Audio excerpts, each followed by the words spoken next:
நான் வந்து நானே லஞ்சம் கொடுத்தேன், நானே சாட்சி. முந்தா நாள் பேசினாரு, அடுத்த நாள் பயந்துட்டியா குமாரு, ஜி ஸ்கொயர் மாப்பிள்ளை, கரூர் கம்பெனி. நீ கேன்சல் பண்றதுக்கு இந்த காரணத்தை சொன்னவன் நீ யோக்கியனா இருந்தா, மானம் உள்ளவனா இருந்தா, சூடு சொரண உள்ளவனா இருந்தா, மதவாத சக்திகள் இவர்கள் பின்புலத்தில் நீ கிறிஸ்டியன் அப்படின்னு சொல்றது, பான் கிறிஸ்டியன்லாம் முட்டாள்தனமானது. அன்னைக்கே தூக்கி விஜய் அவரை தூரத்துக்கு போட்டுருக்கணும். சட்டமன்றத்தில் ஒரு அமைச்சரை உட்காந்து நீ கிறிஸ்தவம் சொல்லிட்டு இருப்பியா? நீங்க திமுக இருந்திருந்தால் நம்ம இந்த அளவுக்கு வளர்ந்துருக்க மாட்டோம், நம்ம வளர்றோம் அப்படிங்கிற நம்பிக்கை மக்கள் எங்கேயாவது இருக்கா? மின்கட்டணம் ஒப்பாரி வைக்கிறாங்க. என்னடா நடக்குது? நான் கேட்கறது என்னன்னா, 3 பையில எதுக்கு தூக்கி வச்சுக்கிட்டு என்னென்ன பாம்பு கீரி விளையாட்டு காட்டுறியா? நீங்க பெரிய கில்லின்னா இப்போ பல்தின்னு இடைத்தேர்தலையா சில பேர் நல்லா நடக்கட்டுமே. யோ, நீ ஏன் 118 இல்லாம வண்டியை தப்படான்னு ஓட்டிட்டு இருக்கிற? உனக்கே அங்க டவுசர் கிழிஞ்சிட்டு இருக்க.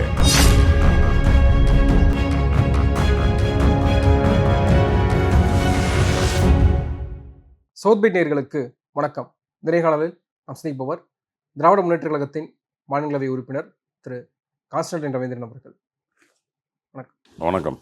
தமிழகத்துல ஒரு 3ஆம் அணி உருவாக வாய்ப்பு இருக்கிறதா அப்படின்ற பல கேள்விகள் இருந்திருக்கு. குறிப்பாக சிஜேபியினுடைய தலைவர் அவர் வந்து முன்னாள் முதலமைச்சர் ஸ்டாலின் அவர்களை குறித்து பொருளாதார ரீதியாக தமிழ்நாட்டில் வந்து ரொம்ப சிறப்பாக கையாண்டது, சிறந்த முதலமைச்சர்களில் முதலமைச்சர் ஸ்டாலின் அவர்களும் ஒன்று அப்படின்னு அவர் சொல்லியிருந்த விவகாரம். அதை ஒட்டி சிஜேபியும் திமுகவும் இணைய போகிறதா அப்படின்ற பல கேள்விகள் சமூக ஊடகங்கள்லையும் செய்திகள்லையும் வெளியாகிறத பார்க்க முடியுது.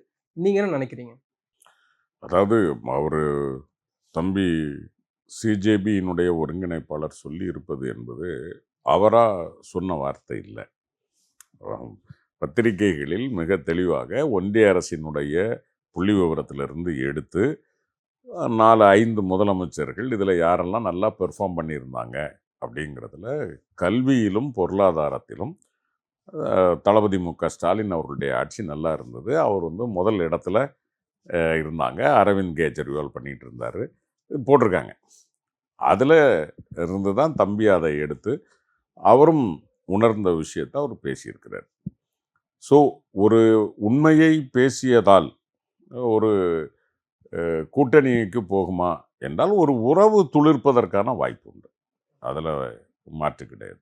ஏன்னா அவருடைய பார்வையில் ஒரு நாட்டினுடைய வளர்ச்சி இப்படி இருக்கணும்னு நினைக்கிறத திமுக செய்து அப்படின்னு அவர் நினைத்தால் ஒருங்கிணைப்பு, அப்போ அது வந்து அவங்களுக்குள்ள அடுத்த தலைமுறை ஜென்சி தலைமுறைக்குள் அரசியல் தெரிந்த அல்லது அரசியல் மயப்படுத்தப்பட்ட ஒரு அந்த ஒரு இயக்கம் அது இதை உள்வாங்குகிறது என்பது ஒரு வகையில் மகிழ்ச்சியாகவும் இருக்கிறது.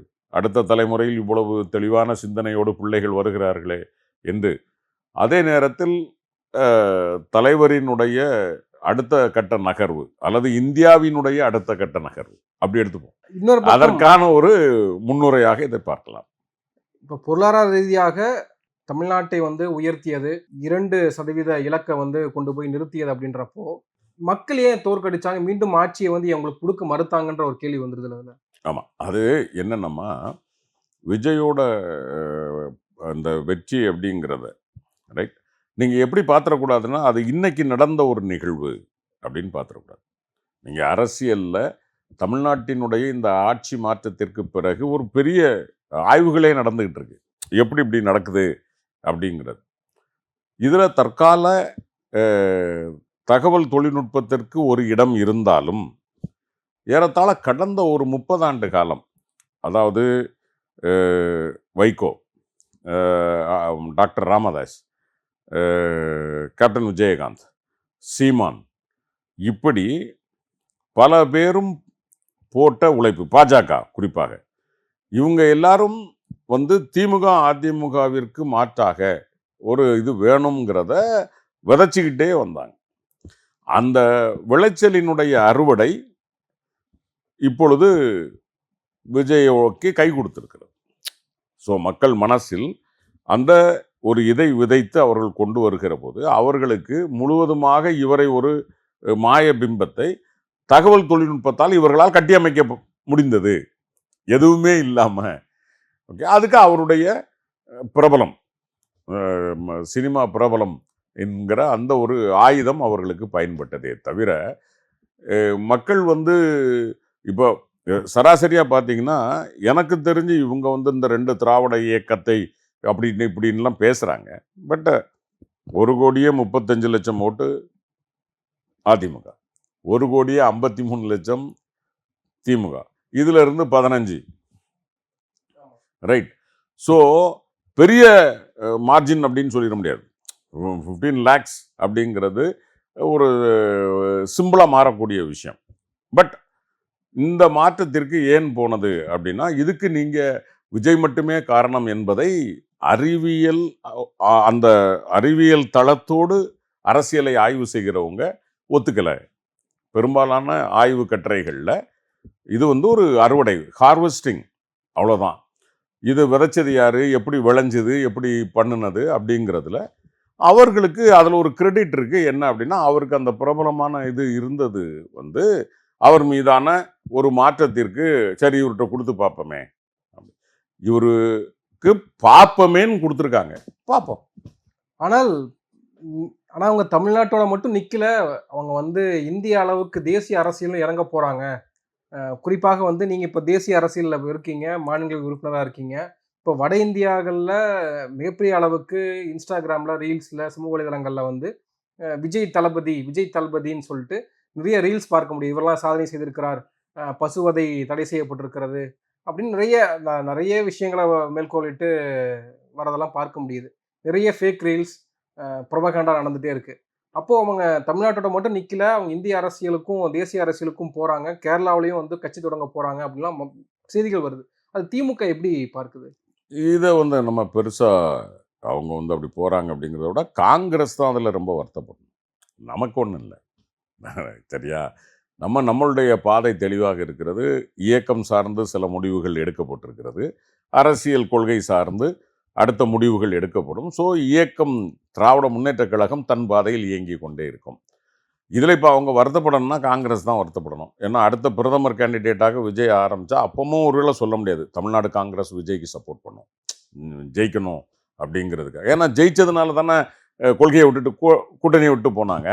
ஸோ ராகுலா விஜயா அப்படின்னு பார்க்கும்போது அவங்களுக்கு தமிழ்நாட்டில் விஜய் ப்ராம்ப்டாக தெரிஞ்சாருன்னா காங்கிரஸில் இன்னைக்கு இருக்கிற காங்கிரஸ் காரங்க வந்து விஜய்க்கு சப்போர்ட் பண்ணக்கூடும். அப்படியானால் காங்கிரஸ் தான் அதை பற்றி கவலை, நாங்கள் கவலைப்படுற கொண்டு. பாஜகவும் திமுகவும் இணைய பார்க்கிறாங்க. இப்போ அமைச்சர் அருண்ராஜ் கூட வந்து சொல்லியிருந்தாரு, பாஜகவும் திமுகவும் மறைமுக உறவுல இருக்காங்க அப்படின்னு தொடர் பிரச்சாரம் மேற்கொண்டுபட்டுட்டே இருக்கு இல்லையா? நீங்க என்ன நினைக்கிறீங்க அதை பத்தி? இது ஏறத்தாழ 2019 இதே கேட்டு எனக்கு நம்ம 2 பேரும் பேசினதையே எடுத்து பாரு தம்பி பாலாஜி. எத்தனை நேரம் இதுக்கு நான் பதில் சொல்லியிருக்கேன், இன்னும் நான் பதில் சொல்லிட்டு இருக்கிறேன். அது திமுகவை எந்த விதத்தில் யாவது விமர்சிக்கணும், எப்படி இப்போ பொருளாதார வெள்ளை அறிக்கை கொடுத்தாங்கல்ல தம்பி, எங்கேயாவது திமுகவை குறை சொல்ல முடிஞ்சிருந்ததா? அவங்ககிட்டே பேசுவோம், விஜய்கிட்டே பேசுவோம், ரைட்? விஜய் வந்து எங்கேயாவது ஆமாங்க இந்த இடத்துல ஓட்டர் இருந்திருக்கு, இருக்கா? இல்லை. இபி கொடுத்தாங்கல்ல, அறிக்கை கொடுத்தாங்கல்ல, அங்கே எங்கேயாவது இன் பேப்பர், நான் சொல்றது பிளாக் அண்ட் ஒயிட்ல எங்கேயாவது இருக்கா? இல்ல. நீங்க சொல்ற மாதிரி பேப்பர்ல இல்ல. ஆமா. ஆனால் அவர்கள் பேசுகிற போது லீக்கேஜஸ்னு சொல்லி பார்ட்டி ஃபண்ட். நான் இப்போ அதுதான் நான் என்ன கேட்குறேன், ஒரு உதாரணத்துக்கே வச்சுக்கோமே, விஜயே பேசுனதே எடுத்துக்கோம். 30% உங்கள் வரியில் அது ஸ்டாலின் வெரி அப்படின்னு சொல்லி சொன்னார்லப்பா, ரைட்? யோக்கியனாக இருந்தா, மானம் உள்ளவனாக இருந்தா, சூடு சொரண உள்ளவனாக இருந்தால், ரைட், 1,00,000 கோடிக்கு 30,000 கோடி அப்படின்னா இப்போ 4,00,000 கோடிக்கு பட்ஜெட், 4,50,000 கோடி சரிதானமா? 2,50,000 விட்டுருங்க, ஏன்னா அதுக்கு வந்து சம்பளம் இதுன்னு வச்சுக்கோ. மீதி 2,00,000 கோடியில் 60,000 கோடி எக்ஸ்ட்ரா காமிச்சிருக்கணும்ல. நாங்கள் போட்ட பட்ஜெட் இருக்கு இல்லையா, ரைட்? நாங்கள் வந்து இன்ட்ரீம் பட்ஜெட் போட்டு போனோம், ஓகே? அப்போ இந்த இன்ட்ரீம் பட்ஜெட்டில் அந்த 30% இருந்திருக்கும், அப்படித்தானே? எங்களுக்கான அவர் சொல்கிறபடி பார்ட்டி ஃபண்ட் இருந்திருக்கும். அப்போ நீங்கள் ரிவைஸ்டு பட்ஜெட் போடும்போது யோக்கியனாக இருந்தால், அறிவு இருந்தால், இந்த அதாவது கொண்டு அந்த பட்ஜெட்டை தரும்போது இதில் இந்த ப்ராஜெக்டில் நாங்கள் இவ்வளோ கட் பண்ணியிருக்கோம், ஒரு 60,000 ரூபா மிச்சம் பிடிச்சிருக்கோம், 60,000 கோடி. ரைட், அது வேண்டாம்ப்பா, விடுப்பா. ஒரு 30,000 கோடி, சரி வேண்டாம், அதை தான் விட்டுரு. ஒரு 15,000 கோடி நான் மிச்சம் பிடிச்சிருக்கேன். மிச்சம் பிடிச்சி எங்கள் தாய்மார்களுக்கு, ரைட், 1.5 கோடி பேருக்கு மாதம் 1000 ரூபா கூடுதலாக கொடுக்குறேன் அப்படின்னு சொல்லி கொடுத்துருந்தால் மானம், ரோசம், சூடு, சொர்ணை இத்தனை இருக்கு. இதை தாண்டி கொஞ்சம் கணக்கு அறிவும் இருக்கு அப்படின்னு நம்ம புரிஞ்சுக்கலாம். கரெக்டா? எதுவுமே இல்லையே. நீங்க வாயால பேசுறது, இந்த சட்டமன்றம் கூட இட் இஸ் நாட் ப்ரொடக்டிவ். நீங்க மக்களுக்கு என்ன மாற்றத்தை கொடுத்துருக்கீங்க? இப்பவும் அங்க ரீல் போடுறதுக்கு தான் வழியை பாக்குறீங்க. அதுலயும் ஃபேக் ரீல். மக்கள்கிட்ட போய் சேரல, ஒரு டாக்டிக்ஸா ஹேண்டில் பண்றாங்க தாவேக்கா. இல்ல, அதாவது தம்பி என்ன புரியுதுன்னா, சோசியல் மீடியாவில் இருக்கிற யங்ஸ்டர்ஸ், அவங்க யங்ஸ்டர்ஸ்லையுமே எனக்கு தெரிஞ்சு தம்பி பெருசா ஒன்றும் இது இல்லை. இதுல ஏற்கனவே நடந்தது திரும்ப நடக்குமா? அதாவது மாற்றம் வேணும் மாற்றம் வேணும்னு சொல்லி பேசிக்கிட்டு இருந்தப்போ, ஓகே, திமுக அதிமுகவுக்கு போட்ட மக்களே கூட, ரைட், சரி ஒரு மாற்றத்துக்கு போட்டு பார்ப்போமேன்னு போட்டு பார்த்தா அந்த மனநிலை இன்னைக்கு இருக்கா? எனக்கு தெரிஞ்சு இல்லை. ரைட், அந்த கூட்டம் இருக்கு. எந்த கூட்டம்? தற்குறி கூட்டம்னு முதல்ல பேசினாங்கல்ல நம்ம மக்கள், அந்த கூட்டம் அப்படியே இருக்கு. அது இன்னும் அந்த நாயக வழிபாட்டை விட்டு வெளியே வரல. ஹீரோ வர்ஷிப், ரைட், நான் அதை மறுக்கல. ஆனால் அதை தாண்டி இந்த கூட்டத்தால் இன்ஃப்ளூயன்ஸ் பண்ணப்பட்ட, ரைட், இன்ஃப்ளூயன்சஸ் அப்படின்னு சொல்லி சொல்றாங்க, மீண்டும் இன்ஃப்ளூயன்ஸ் ஆகுமா? அந்த மக்கள் அந்த மனநிலையில் இருக்கிறாங்களா? அதுதான் கேள்வி. ரைட், இதை நம்ம ஒண்ணுமே செய்ய முடியாது. ஒரு எப்பவுமே தம்பி ஒரு 20% திமுக அதிமுக இல்லாமல் ஒரு 20% இருந்துகிட்டே தான் இருக்கும். 2 வருட கட்சி 50 வருட இல்ல, கட்சிகளை வந்து கதற விடுறாங்க. அதை 2 வருட கட்சினே நான் எடுத்துக்கல. என்னை பொறுத்த வரைக்கும் 93ல இருந்து வைகோ அண்ணா ஆரம்பிச்சதுல இருந்து 2026 வரைக்கும் இந்த 2 இயக்கத்துக்கும் மாற்றான ஒரு இயக்கம் வேணும் என்ற விதை விதைக்கப்பட்டு வளர்ந்து கொண்டே இருந்தது. அதை அறுவடை செஞ்சிருக்கிறார். இந்த சேஞ்சுங்கிற விதை போடப்பட்டது 30 ஆண்டுகளுக்கு மேலாக.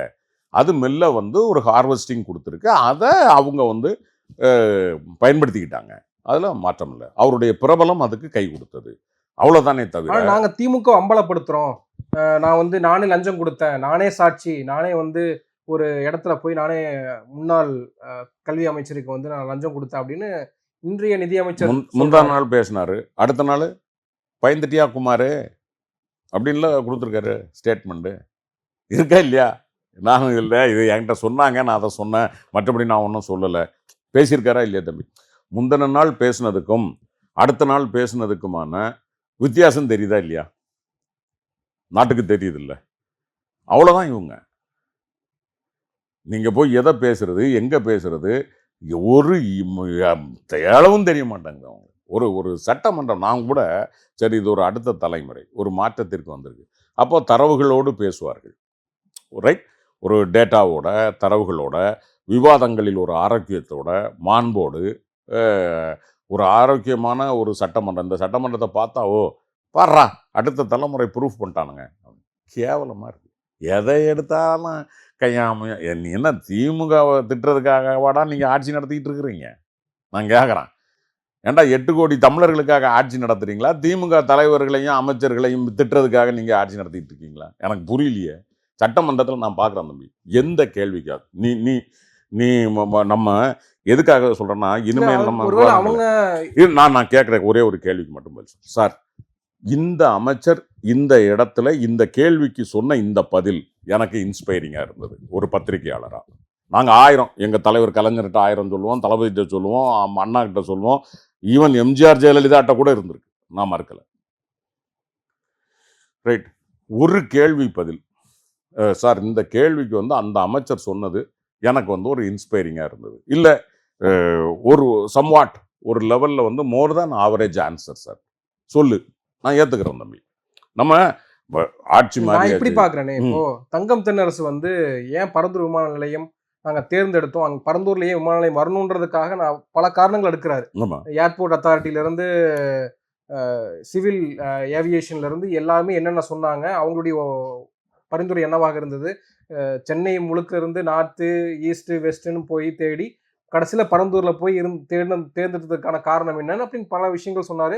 நீங்க அடுத்து எங்கே போய் எடுத்தாலும் எவோகேஷன் பண்ண வேண்டிய நிலைமை ஏற்படும்லாம் சொல்றாரு. ம். ஆனால் அதெல்லாம் தாண்டி ஜி ஸ்கொயர் மாப்பிள்ளை, கரூர் கம்பெனி, பாத்ரூம்ல 3 மணி நேரம், அப்பாவை காணோன்றதான மக்கள்கிட்ட போய் சேருது. இல்ல, இதை யார் ரசிக்கிறான்னு பாருங்க. அதைத்தான் நான் சொல்றேன். அது ஒன்று கேட்குறேன். நீங்க இந்த ஜி ஸ்கொயர், சரி, ஜி ஸ்கொயர் வாங்கியிருந்தா அப்போ அதுக்காகத்தான் இந்த திட்டத்தை கேன்சல் பண்றீங்க, அதான அர்த்தம்? புரியுதுல்ல? ரைட். இதுதான் சொல்றது. தன் அறியாமலே வாலண்டியரா போய் வண்டியில ஏறுறது இருக்குல்ல, அதாவது அந்த ஏரியாவில் அவங்க கணக்குப்படி ஜி ஸ்கொயரோ இல்லை அவங்க சொல்ற கரூர் இதோ இவங்களுக்கு அது எதுவும் போயிடக்கூடாதுங்கிறதுக்காக இப்போ கேன்சல் பண்ணிருக்கீங்க, அப்படிதானே அர்த்தம்? நீ கேன்சல் பண்றதுக்கு இந்த காரணத்தை சொன்னவன் நீ யோக்கியனா இருந்தா, உனக்கு கொஞ்சம் அரசியல் பார்வை இருந்தா, இல்லை நான் தமிழ்நாட்டு மக்கள் மேல உனக்கு அக்கறை இருந்தா, சார் பரந்தூர் விமானத்தில் இந்த பிரச்சனைகள் இருக்கு, நான் ஒரு ஒரு ஒரு ஏதோ ஒரு விமானம் வச்சுக்கோமா, திருப்பூர்னே வச்சுப்போம், ஏதோ ஒரு பேருக்கு வச்சுப்போம், ரைட், இல்லை ஒரு காஞ்சிபுரம், நான் வந்து இந்த விமான நிலையத்தை நான் தேர்ந்தெடுத்திருக்கிறேன், ரைட், இந்த விமான நிலையத்தில் கிடைக்கக்கூடிய நல்லதுகள் இது, சிறப்பியல்புகள் இது, இங்க வந்து இவ்வளவு பிரச்சனைகள் இருக்கு, நீ சொல்லி இருந்தேன்னா ஜாம்பவன் பாராட்டலாம், நானே பாராட்டுறேன். ஆனா விவசாயிகளுடைய கண்ணீரை துடைச்சிருக்கோம். விவசாயிகள் தம்பி எந்த நிலத்தையும் எந்த ஒன்றை எடுக்கும் பொழுதும் ஒரு சிறு இழப்பு இல்லாமல் நீங்க வீட்டை எடுக்க முடியாது. ஒரு பெரிய 2000 ஏக்கர் லேண்டு நீங்க எங்க எடுப்பீங்க பாலாஜி? சொல்லுங்க பாலாஜி. அதுவும் இன்னொன்னு முக்கியமா கனவுல வச்சுக்கணும், close to the capital city. Okay, நம்ம வந்து இது வந்து புதுசா ஒரு விமானத்தை ஒரு மாவட்டத்துக்கு கொண்டு போகல. இங்க இப்ப நம்ம 2.5 கோடி மக்களை கையாண்டுகிட்டு இருக்கோம். 5 கோடி மக்களை கையாளுவதற்கு இதற்கு அருகில், ஓகே, கண்டிஷனே அதுதான் இங்க சிக்கல். இது it is not a new airport to be constructed. Okay, இது வந்து என்ன அப்படின்னா ஏற்கனவே இருக்கிற விமான நிலையத்துக்கு சப்போர்ட்டிவ். அப்ப அது எது? அப்ப இதுல இருந்து 1.5 மணி நேரம் 2 மணி நேரத்துக்குள்ள நீ இருந்து அதை ஒரு ஸ்பெஷல் வே போட்டு விட்டீங்கன்னா சீக்கிரமா வரலாம். அதுக்காக தான் மெட்ரோவை எடுத்துக்கிட்டு போனோம்ல. அந்த மக்கள்ல 90% ஓகே ஆயிட்டாங்க. ஒரு 10% கூட நம்ம பேசி இருக்கிறோம். அவங்களுக்கு இன்னும் கூடுதலான சில வாக்குறுதிகளை கொடுத்து அவங்க தயாரா தான் இருந்தாங்க. கொஞ்சம் பேர். ஆனா முதலமைச்சரை வந்து சந்திச்ச விவசாயிகள்லாம் வந்து இல்ல 90% நிலமெல்லாம் கிடையாது அப்படின்லாம் சொன்னாங்க இல்லையா? ரைட்டுமா, நான் சொல்றது என்னன்னா அவங்களுக்கான நிலத்துல 90% இல்லாமல் இருக்கலாம். நமக்கு தேவையான 2000 ஏக்கர்ல நான் சொல்றேன். அவங்க பேசுறத நம்ம தப்பு சொல்லக்கூடாது. விவசாயிகள் வந்து பேசுறாங்கன்னா அந்த பரந்தூர்ல அவங்க பார்க்குற அந்த நிலத்துல 90% இல்லாம இருக்கலாம். பட் நமக்கான இவங்க பேசுறது இப்ப 200 ஏக்கர்னு வச்சுக்கோமே தம்பி. ஓகே, நமக்கு தேவை 2000 ஏக்கர். மீதி 1800 ஏக்கரை நம்ம எடுத்திருந்தா எத்தனை பெர்சன்டேஜ்? ஓகே, ஸோ நான் அவங்கள குறை சொல்ல, விவசாயிகளை குறை சொல்ல. அவங்களுக்கு இப்போ ரிலீஃப் கிடைச்ச மாதிரி இருக்கும். பட் டோட்டலாக மக்களுடைய நிலைமை என்ன? தமிழ்நாட்டினுடைய நிலைமை என்ன? நான் சொல்றது அரசியலுக்காக ஒரு தமிழ்நாட்டினுடைய வளர்ச்சியை நாசம் பண்ணிடாதீங்க. இப்படிதான் அந்த அம்மா ஜெயலலிதா துறைமுகம் மதுரவாயில் தூக்கி போட்டுச்சு. 15 வருஷம் ஆகிப்போச்சு. 900 கோடியில் முடிய வேண்டியது இன்னைக்கு எத்தனாயிரம் கோடி தெரியுமா? 10,000 கோடிக்கு மேலே வருது. வேலை நடந்துட்டு இருக்கு. எனக்கு அது முக்கியம் இல்லை. அன்னைக்கு அந்த 900 கோடியோட அந்த அம்மா முடிச்சிருந்தா, 1200 கோடியில் முடிச்சிருந்தா தம்பி, இன்னைக்கு தமிழ்நாட்டினுடைய பொருளாதார வளர்ச்சியில் அது ஒரு மிகப்பெரிய பங்கு வகிச்சிருக்கோம். நீங்க அதை பார்க்காதீங்க. நான் சொல்றது சும்மா நம்ம மக்களுக்கு அந்த பொருளாதார ரீதியா சிந்திக்கிறவங்க கிட்ட கேட்டீங்கன்னா அவங்க சொல்லுவாங்க, இல்ல திமுக முன்னெடுத்தது சரி, அதை இன்னைக்கு இவர் பண்ணியிருக்கிறது, விஜய் இப்போ பண்ணியிருக்கிறது மிகப்பெரிய தப்பு, ஜெயலலிதா பண்ணிய அதே தப்ப விஜய் பண்றாரு, இன்னைக்கு அரசியலுக்காக பண்றாரு அப்படிங்கிற சூழல் தான் உண்மை. இதைத்தான் நம்ம சொல்றோம். நீங்க வந்து பண்ணுங்க, நல்லதா பண்ணுங்க. உங்களுடைய politics should be progressive politics. DMK இருந்திருந்தால் நம்ம இந்த அளவுக்கு வளர்ந்துருக்க மாட்டோம், நம்ம வளர்றோம் அப்படிங்கிற நம்பிக்கை மக்கள்கிட்ட வரணும். எங்கேயாவது இருக்கா? மின்கட்டணம் ஒப்பாரி வைக்கிறாங்க. என் டிரைவர் வந்து சொன்னாங்க, சீரியஸாக சொல்கிறேன் தம்பி, எனக்கு ஏறி இருக்குங்கிறது வேற விஷயம். அதை நம்ம சொன்னால் மக்களுக்கு அது வந்து சரி அவருக்கு தானேன்ற போயிடும்.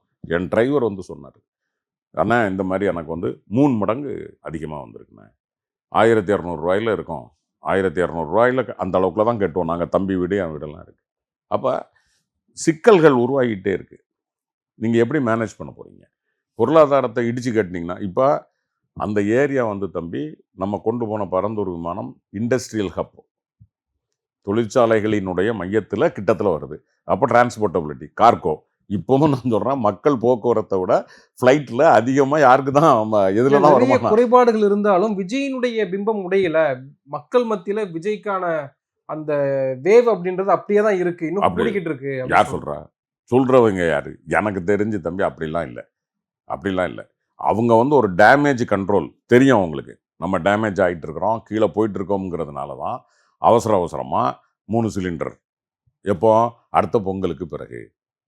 சரிதானே? ம். அவர் அப்படித்தானப்பா சொல்லியிருக்காரு. ஆமா, ஆமா, ஆமா. ஆமாம், பொங்கலுக்கு பிறகு. எப்போ? 8 மாதம் கழிச்சு. ரைட்டு. 3 சிலிண்டர் எப்படி எப்படி கொடுப்பீங்க?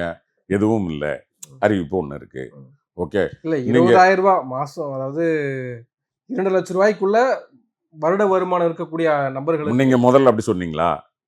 அனைத்து இல்லத்தரசிகளுக்கு. அனைத்து தானே சொன்னாங்க. அனைத்து இல்லத்தர், என் சகோதரி, என் தாய், என் மகள், என் தங்கை எல்லோருக்கும் நான் கொடுப்பேன் சொன்னீங்கல்ல.